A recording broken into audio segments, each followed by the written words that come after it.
cameras on the iPhone 11 are great. There's a dual camera system which consists of the wide angle lens and the ultra wide angle lens, which both take amazing photos and videos. However, I wanted to see if I could do a little bit more with these cameras. So I bought Apexel's 11-in-1 smartphone lens kit to make the iPhone's camera do an even better job.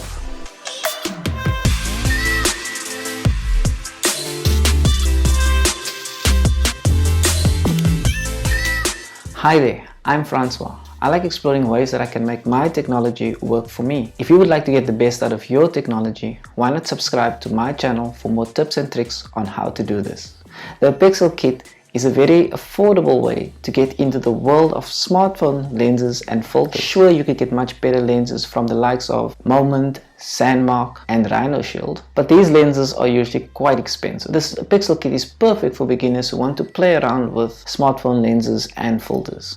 The lens kit includes a 205-degree fisheye lens, a 140-degree super wide angle lens, a macro lens, a star filter lens, a CPL filter lens, a ND32 filter lens, a grad blue filter lens, a grad grey filter lens, an orange filter lens, a yellow filter lens, and a kaleidoscope 3 filter lens. So what else is in the box? Well, there's a lens bag, there's an instruction manual, there's a cleaning cloth, and there's a clip. How to insert the lenses using the clip that is provided in the 11-in-1 kit. So you want to adjust the clip and screw it onto your phone camera, keeping the clip aligned with your phone camera, and tighten the back screw to clamp the phone. The lens board is movable to fit for different smartphones. And as easy as that, you're set up. So the lenses are quite easy to use, you just screw them in. The grad, star, kaleidoscope and CPL filters have a little adjustment screw that you can rotate counterclockwise or clockwise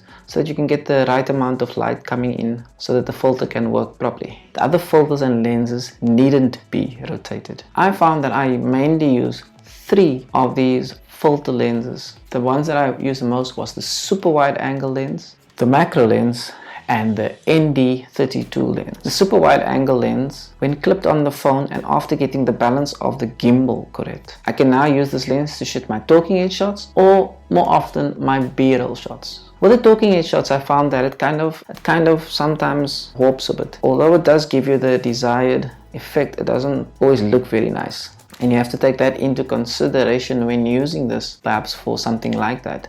I suppose for something else, like when you don't want everything shot to be framed properly, you could use it for that. And the nice thing about it is you can use it over your wide angle camera on the iPhone 11, and so you can get like the ultra wide effect. Well, not exactly like the ultra wide, it's not as wide as the ultra wide, but you can get a still kind of like a wider field of view. I think it is, you can still get a wider shot, you'll still be able to focus, because with the ultra wide on the iPhone 11 you're not able to get that autofocus, because it focuses the whole shot. It doesn't give you that focus where you like focus on the main person or object. The background is out of focus. I hope my background is out of focus right now, I'm not sure. And I hope I'm in focus. The macro lens is great for getting those detailed shots of smaller objects or parts of a product. You need to, however, keep the phone about 2 to 5 centimeters away from the object, otherwise it will be out of focus. So you can go close but not too close. If you go further away, then your shot will be out of focus. When I was filming this video, I took a few shots of insects, and it was actually nice to see how detailed you can actually get the picture of maybe a flower or an insect. So it actually came out nice. This lens filter works very well for getting those cinematic shots. I have a preset on the Moment app for doing just this. Without this filter, the exposure would be too great because you adjust the ISO and the shutter speed to get that dramatic look. I'll put a link to the Sawyer Hartman video in the description box below, because he gives a very detailed view of how to get that dramatic look using your iPhone camera and a lens. He does, however, use a more expensive lens, but it's a much better lens. This filter allows me to get better shots of the sky, or when the sky is part of the shot, It makes the sky in the photo or video look more contrasty, I think. And using this lens, I've got some very good pictures of the sky. You can definitely see the effect of these filters. They are very fun to use, but I haven't found an application for them yet in my videos. Perhaps in time I'll find a more useful way to incorporate these two filters into my videos, perhaps by spicing up the B-roll or getting better product shots. It's an interesting lens, but again, I don't know how I could use it except for perhaps transitions. But right now, I don't think the transitions I get with this lens would be better than what I can do in the post-production with the LumaFusion app. So for now, I'm just gonna leave it. It's definitely another interesting lens. It basically just makes it look like everything's like in a bubble. But again, I do struggle to think of an application that suits the kind of photos and videos that I make.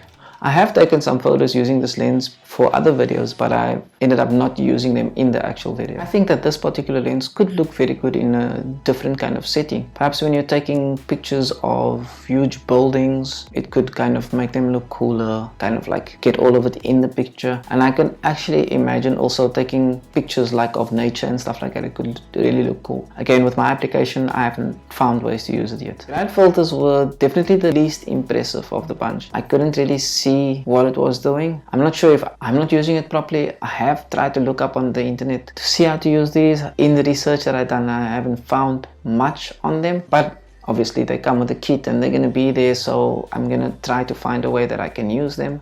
Maybe I think they will probably bring more subtle differences to the pictures and stuff like that. Of course, if you are really serious about getting the best shots out of your smartphone, you could really spend a bit more money and get really good filters and lenses from the likes of companies like Moment, Sandmark, Rhino Shield and many more. But obviously you'll need to spend a bit more to get better quality photos and videos. I don't feel that the Apexel lenses are a necessity, because nowadays with smartphone cameras you have such good quality out of the cameras that come with your smartphone, and also you have a lot of added software that just makes the pictures look so much better than before. However, for someone like me that's interested in learning more about what my smartphone camera can do and how to make this technology work for me, it's an inexpensive way to get started in photography and videography. If you enjoyed this video, please don't forget to give it a like.